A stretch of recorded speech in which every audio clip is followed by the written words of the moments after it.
أعوذ بالله من الشيطان الرجيم. بسم الله الرحمن الرحيم.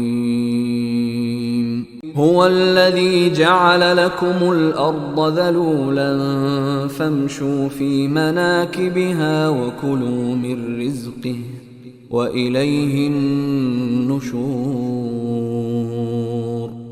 أأمنتم من في السماء أن يخسف بكم الأرض فإذا هي تمور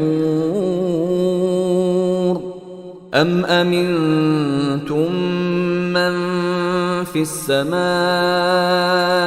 أن يرسل عليكم حاصبا فستعلمون كيف نذير.